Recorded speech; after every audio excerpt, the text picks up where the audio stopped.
देखो आटे में कितना मोइन परफेक्ट है। तो अब हम थोड़ा थोड़ा पानी लेके इसमें आटा गूंद लेंगे सारे इंग्रेडिएंट्स के साथ। और आटा हमें एकदम टाइट भी नहीं बांधना है और एकदम सॉफ्ट भी नहीं बनाना है, तो मीडियम हमें चाहिए ताकि हम इनकी रोटियां अच्छे से आराम आराम से बेल सके। तो हमने ये डो बना लेना है इस तरह से। और पानी आप थोड़ा थोड़ा ऐड करते जाइएगा। मैंने हाफ बाउल पानी लिया था, अभी भी थोड़ा पड़ा है, तो आप धीरे धीरे करके ऐसे आटा गूंद लीजिएगा ताकि हमारे आटे में ज़्यादा पानी ना हो जाए। और यानी कि अगर ज़्यादा पानी हो गया तो मैदा आटा भी हमें थोड़ा ज़्यादा लेना पड़ेगा, तो हमारा जो नाप है वो बिगड़ जाएगा, यानी कि अच्छे से खस्ता नहीं होगी हमारे जो नमक पारे हम बनाने जा रहे हैं वो। तो थोड़ा सा हाथ में मैंने घी वाला हाथ ग्रीस करके फिर से अच्छे से डो को एकदम सेट कर दिया है। तो इसे सेट करने के लिए अंदर से इंग्रेडिएंट्स के साथ सेट होने के लिए हम डो को रख देते हैं ढककर 15 से 20 मिनट तक साइड में। और तब तक हम शक्कर पारे के डो को बना लेते हैं। तो इसे 15 से 20 मिनट तक रखेंगे तो सारा हमारा ये जो आटा है घी और सारे इंग्रेडिएंट्स के साथ अच्छे से सेट हो जाएगा। और शक्कर पारे का आटा हम बना लेते हैं, इसके भी हमने इंग्रेडिएंट्स बताए हैं, फ़र्क इसमें सॉल्ट नहीं रहेगा। और अगर आप भूल से भी सॉल्ट ऐड करते हो, वही आटा यूज़ करना चाहते हो तो भी कोई दिक्कत नहीं है। सॉल्ट से ऑलवेज स्वीट रेसिपीज़ में टेस्ट इन्हेंस ही हुआ है और काफ़ी हलवाई इसमें ऐड भी करते हैं थोड़ा सा सॉल्ट जब भी कोई स्वीट बनाते हैं। तो कोई बात नहीं, वही डो आप यूज़ करना चाहें तो भी। तो हमने यहाँ 1 बाउल जितना ऑल पर्पज़ फ्लोर मैदा ले लिया है, उसमें हमने ब्लैक पेपर पाउडर लिया है, फ्लेवर्स के लिए अजवाइन और जीरे का हमने 1-1 टेबल स्पून ऐड कर दिया है। और घी भी उतना ही लिया है जितना हमने नमक पारे में लिया था। और घी का मोइन भी 1 बाउल मैदा है तो उसी तरह से ये पूरा स्पून भरकर नहीं लिया है, थोड़ा कम ले लिया है। और इन सभी इंग्रेडिएंट्स को हम ऐड करेंगे और इंग्रेडिएंट्स को अच्छे से हम मिक्स करेंगे सारे आटे के साथ। और अच्छे से मिक्स करने के बाद हम उसी तरह से टेस्ट करेंगे कि हमारा मोइन अच्छे से है कि नहीं। मैं फिर से आपको बता रही हूँ कि इस तरह से अगर हम मुट्ठी बनाएं तो मुट्ठी बननी चाहिए। ये देखिए इसी तरह से टूट बिखर नहीं जाना चाहिए आटा हमारा। ये अगर हम टाइट मुट्ठी बनाते हैं तो मुट्ठी बननी चाहिए, बस ये याद रखना। तो हमारा कोई भी रेसिपी खस्ता बनेगी। और इसमें थोड़ा थोड़ा पानी ऐड करते जाएंगे और इसका हम अच्छे से डो बनाते जाएंगे। और अगर पानी ज़्यादा भी हो जाता है तो आपको आटा ज़्यादा लेना पड़ेगा, इसीलिए मैं बार बार बोलती हूँ कि आटा पानी धीरे धीरे ऐड करते जाइएगा और डो बनाते जाइएगा। तो हमने ये डो अच्छे से बना लिया है हमारा। और हाथों में थोड़ा सा घी या ऑयल ग्रीस करके हमने ये डो सेट होने के लिए साइड में रख देना है। उसके ऊपर घी से मैंने हाथ से ग्रीस कर लिया है ताकि ऊपर से स्मूथ हो जाए। और स्मूथ आटा हमने बना लिया है और उसे भी हम ढककर साइड में रख लेते हैं। अब हमारे जो शक्कर पारे का आटा है वो सेट करने के लिए रखते हैं। और ये पहले वाला जो नमक पारे का आटा है उसका 15 से 20 मिनट हो गया है, तो इसे हम ले लेते हैं और ये हम साइड में कर लेते हैं। ये वाला शक्कर पारे वाला बिना नमक वाला डो, और उसे हम 15 से 20 मिनट के लिए रेस्ट करने रखेंगे। और ये पहले वाला डो था, उसका हम 2 पार्ट करेंगे। अच्छे से घी से मैंने हाथ में घी लगाकर ग्रीस किया था और चकले पे अच्छे से मैंने सेट भी किया है। और 2 एक जैसे ही एक ही साइज़ के हमने बना लिए हैं। और ऑयल को हमने गर्म करने के लिए रख लिया है। और गैस की फ्लेम को हमने बिल्कुल स्लो टू मीडियम रखी है। आप एकदम हाई फ्लेम पर मत तलिएगा। और जब भी आप ऐसी रेसिपी मैदे वाली रेसिपी फ्राई करो ना तो आप स्लो टू मीडियम पे ही कीजिएगा। तो ये भी एक ट्रिक है कि अच्छे से खस्ता और क्रिस्पी बने। अगर हाई फ्लेम है तो जल जाने का चांसेस रहते हैं। तो अगर ऊपर से हमारी रेसिपी है जो ऊपर से तो फ्राई हो जाती है, लेकिन अंदर से कभी कभी जो थिक होती है वो कच्ची भी रह जाती है। तो आप हाई फ्लेम पे कभी भी मत फ्राई कीजिएगा। और इन्हें हम स्लो टू मीडियम रखेंगे। और ऑयल जब तक कि हमारा गर्म होता है तो ये देखिए इस तरह से इतनी थिकनेस हमें रखनी है। और इतनी थिकनेस वाली हमने रोटी आराम से बेल ली है। टाइट डो नहीं है इतना, और बिल्कुल सॉफ्ट भी नहीं था। तो मैंने आराम से बना ली है रोटी, और ना ही मुझे ऑयल की ज़रूरत पड़ी है और ना सूखे आटे की। अगर थोड़ा सा भी गीला रह गया है तो आप सूखा आटा या ऑयल यूज़ करके भी रोटी बेल सकते हो। तो इस तरह से हमें चाकू की हेल्प से नमक पारों के लिए हमें इस तरह से कट लगा देने हैं। तो सारे कट्स हमने लगा दिए हैं और पीसीस कर लिए हैं।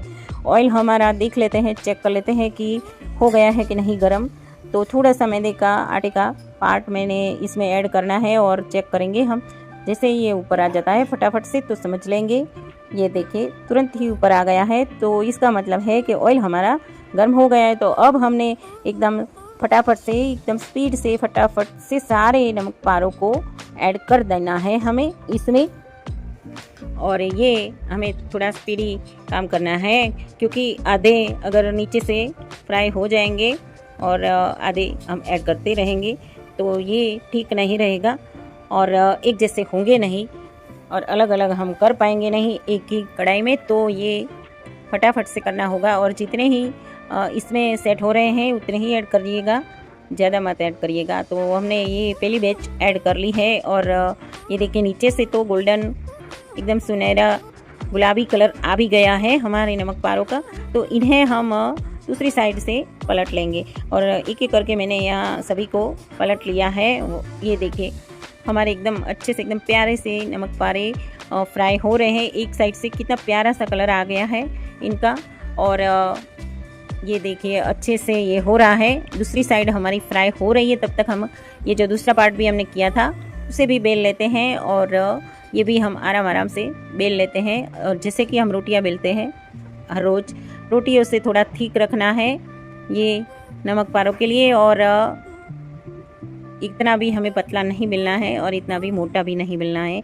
तो हम वो बेल रहे हैं और तब तक ये हमारे नमक पारे हैं जो बन के फ्राई हो गए हैं। तो इन्हें ऑयल को निकलने के बाद हम ये झारे में लेकर ऑयल निकालेंगे और इन्हें हम ऐड कर रहे हैं, एक बाउल में निकाल रहे हैं। ये देखिए इनकी आवाज़ से आपको पता चलेगा कि कितने क्रिस्पी और करारे बने हैं, और अंदर से भी मैं आपको बताती हूँ बाद में, बहुत ही खस्ता बने हैं क्योंकि हमने ये घी यूज़ किया है मोइन के लिए। तो ये भी मैंने बेल लिया है और इन पर अब हम चाकू की हेल्प से कट्स लगा देंगे और इनके भी हमने सारे नमक पारे बना लेने हैं। तो कट हम आराम से लगाएंगे और एकदम पतली नहीं बेलनी है, और ये कट्स हम लगाएं वो एकदम पतले से ही होने चाहिए। शक्कर पारे या नमक पारे में पतले से ही कट्स होते हैं, तो ये हमें पतले पतले ही लगाने हैं। और इनके जब हम दोनों ही साइड से कट लगा देंगे, और आप मनचाहा स्क्वायर हो या स्टार शेप भी दे सकते हो, तो मैं यहाँ स्क्वायर शेप दे रही हूँ और ये इस साइज़ में हमने बना लिए हैं। तो अब हमारा ऑयल तो गर्म है ही, ये एक बैच हमने निकाल ली है, तो दूसरी बैच भी हम इसमें ऐड कर लेते हैं। ये काम हमें फटाफट से करना है, जैसे पहले मैंने कह दिया है।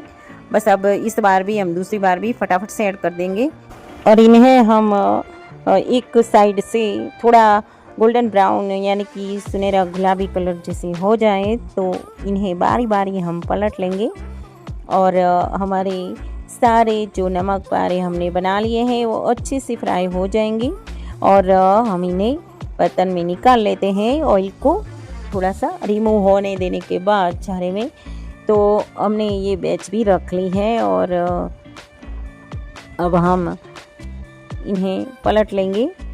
गैस की नोब हमने अभी भी बहुत ही स्लो टू मीडियम ही रखा है। अब हाई फ्लेम पे कभी भी मत कीजिएगा, ऑयल गर्म होगा तो ऊपर से हमारी रेसिपी चल जाएगी, तो ये याद रखिएगा फ्रेंड्स। और अब तक हमारा वीडियो लाइक नहीं किया है तो फटाफट से लाइक कर दीजिएगा अभी। और ये रेसिपी आपको कैसी लग रही है और इसमें आपका कोई सजेशन भी है तो कमेंट करके ज़रूर से बताइएगा।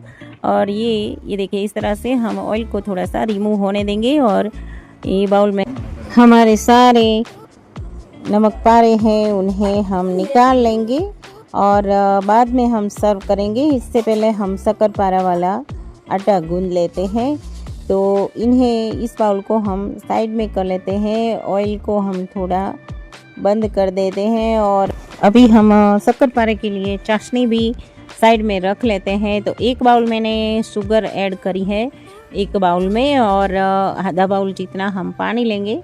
पानी ऐड करने के बाद गैस को ऑन करेंगे और चाशनी बनने के लिए हम छोड़ देंगे। तो ये चाशनी हमारी बनती है तब तक हमें ये जो हमने दूसरा वाला आटा गूंदा था वो थोड़ा सा सॉफ्ट बन गया है। तो अब हम इसके लिए इसको बेलने के लिए ऑयल या सूखा आटा यूज़ करेंगे। तो ये मेरे से भी थोड़ा सॉफ्ट बन गया है और पहला वाला जितना टाइट अच्छे से मीडियम टाइट नहीं बना है। तो मैंने बेलन को ग्रीस किया है और ज़रूरत पड़ने पे सूखा आटा भी मैं यूज़ करूँगी और आराम से हम इसे बेल सकते हैं, कोई दिक्कत आएगी नहीं। अभी हम थोड़ा सा आटा छिड़केंगे सूखा वाला तो अच्छे से हमारी ये रोटी बन जाएगी।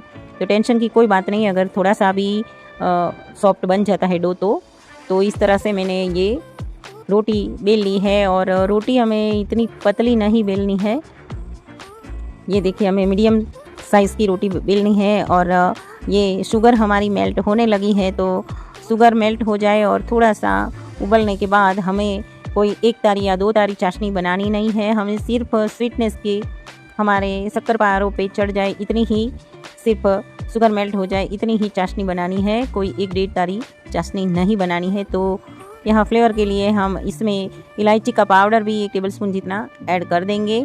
और ये चाशनी हमारी शुगर मेल्ट होती है चाशनी में, तब तक हम हमारे ये रोटी में कट्स लगा देंगे चाकू की हेल्प से। ये मैं स्क्वायर वाले कट लगा रही हूँ और इसके बाद हम इन्हें ऑयल गरम करने के लिए रखेंगे। और ये मैंने साइड में रख ही लिया है। तो ऑयल जैसे ही हमारा गर्म होता है और चाशनी भी हमारी रेडी ही है, तो ऑयल गर्म होने के बाद हम इसमें बारी बारी करके सारे हमारे जो शक्कर पारे हैं उन्हें फ्राई होने के लिए ऐड कर देंगे। तो ये देखिए बस हमें इतनी ही चाशनी बनानी है कि शुगर मेल्ट हुई और उबलने लगी। और इलायची का पाउडर को मैंने हमने ऐड गरम किया करने के लिए रख लिया है उस गैस पर, और तब तक हम इन पर सारे कट्स लगा देंगे हैं।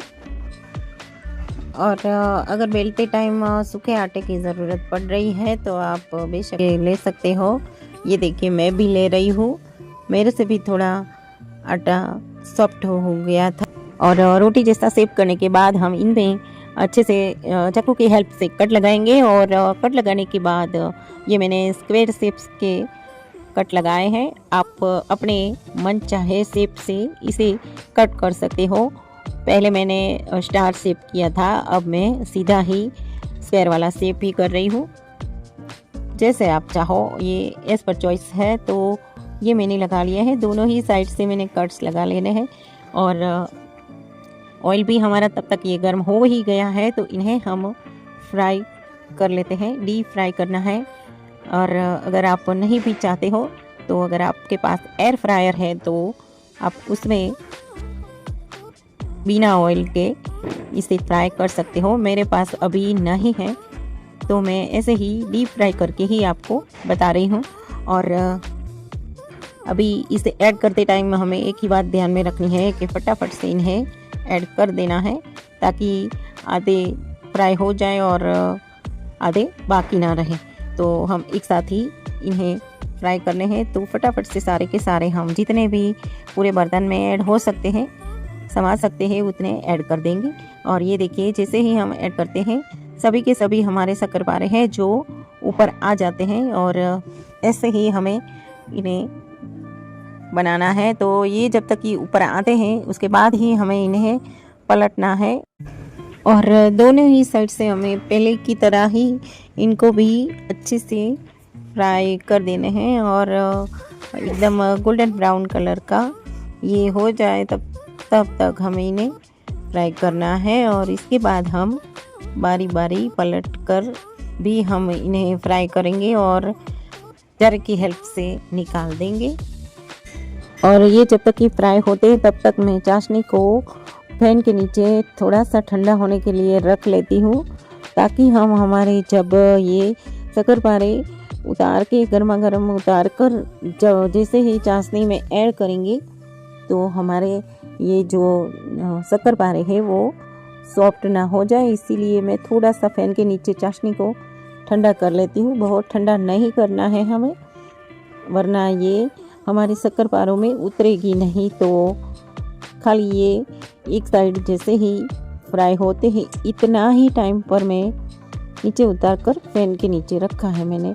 बस हमें ज़्यादा ये चाशनी को ठंडा नहीं करना है। ये हमारे शक्करपारे हैं जो सारे फ्राई हो चुके हैं, तो मैं इन्हें बारी बारी पलट पलट कर फ्राई कर रही हूँ। जैसे आपको दिखा रही हूँ उसी तरह से ये देखिए सारे गोल्डन ब्राउन कलर के हो ही गए हैं। तो इन सभी को हम जारे में ऐड करके पूरा ऑयल रिमूव हो जाए तब तक रख के एक बाउल में अब निकाल रहे हैं हम। ये देखिए ये पूरा ऑयल हम रिमूव होने देंगे और उसके बाद हम इसे एक बाउल में हम अभी निकाल रहे हैं और दूसरी बैच को ऑयल में ऐड कर लेंगे। तो ये भी हमारे एकदम खस्ता बने हैं। देखिए एकदम करारे क्रिस्पी शक्करपारे बन के हमारे रेडी हो गए हैं। तो अब बारी है इन पर शक्कर को लगाने की। तो बाकी की बैच हम ऑयल गर्म है तो ऐड कर लेते हैं और वो जो हमारे शक्करपारे बन गए हैं वो सारे हम अभी चाशनी हमारी ये गरम गरम ही है, कुछ ही खाली हवा ही निकली है, गर्म हवा ही निकली है। तो इन्हें हम चाशनी में ऐड करेंगे और फटाफट फोक की हेल्प से पूरा ये जो चाशनी एक्स्ट्रा चाशनी निकल जाए उसी तरह से हम ये दूसरे छन्नी वाले बर्तन में निकाल रहे हैं ताकि नीचे एक्स्ट्रा चाशनी निकल जाए और हमारे शक्करपारों में जितनी चाहिए उतनी ही एब्जॉर्ब हो जाए। तो हम सारे के सारे शक्करपारे अब इस बर्तन में ट्रांसफ़र कर लेंगे और हमारे ये थोड़े से ये गर्म चाशनी है और गर्म शक्करपारे हैं तो ये थोड़ी सी हवा लग जाएगी तो एकदम क्रिस्पी बन जाएंगे। अभी के टाइम पर थोड़े से सॉफ्ट हो जाएंगे, लेकिन डोंट वरी, आप फिक्र मत कीजिएगा। ये सिर्फ 5 ही मिनट में एकदम करारे क्रिस्पी शक्करपारे हमारे बनके रेडी हो जाएंगे। तो अब इस स्टेप पे मैं दोनों ही टाइप के शक्करपारों को सर्व कर देती हूँ। तो ये देखिए हमारे ये नमक पारे हैं, इनकी आवाज़ से ही आपको पता चलेगा कि कितने क्रिस्पी और करारे बने हैं। और ये देखिए मैं तोड़ के भी आपको दिखा रही हूँ, ये एकदम खस्ता बने हैं। और ये चाय के साथ और दूध के साथ भी आप खा सकते हो और ऐसे ही स्नैक्स में भी आप इसे बनाकर खा सकते हो। तो इस दिवाली आप बना रहे हो कि नहीं और कौन से टाइप का बना रहे हो और दोनों में से आपको कौन सा पसंद है ये कमेंट करके मुझे ज़रूर से बताइएगा। और ये हमारे स्वीट वाले क्रिस्पी शक्करपारे भी तैयार है। ये नमक पारा भी हमने सर्व किया और ये शक्करपारा भी हमने सर्व करके आपको बता दिए हैं। एकदम अंदर से एकदम खस्ता और बाहर से एकदम करारे क्रिस्पी और एकदम टेस्टी शक्करपारा रेडी है बनके। तो फ्रेंड्स मैंने दोनों ही तरह के नमक पारे और शक्करपारे बना के दिखा दिए हैं आप लोगों को और ये परफेक्ट नाप से मैंने बनाने का ट्राई किया है। और इस नाप से अगर आपने बनाया है तो ज़रूर से ये खस्ता और क्रिस्पी शक्करपारे भी बनेंगे और नमक पारे भी क्रिस्पी बनेंगे। और आप इसे ज़रूर से ट्राई कीजिएगा। और अब हम मिलते हैं ऐसे ही अगले वीडियो में अगली रेसिपी के साथ। तब तक के लिए टेक केयर एंड एन्जॉय। और मेरा पूरा वीडियो देखने के लिए थैंक यू सो मच।